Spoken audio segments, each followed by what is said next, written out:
నా చిన్ని హృదయముతో నా గొప్ప దేవునినే ఆరాధించెదన్.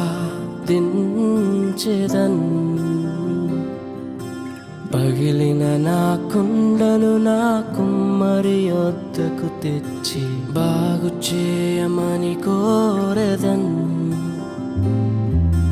నా చిన్ని హృదయముతో నా గొప్ప దేవునినే ఆరాధించెదన్. పగిలిన నా కుండను నా కుమ్మరి యొద్దకు తెచ్చి బాగు చేయమని కోరెదన్. ఓ హోసన్నా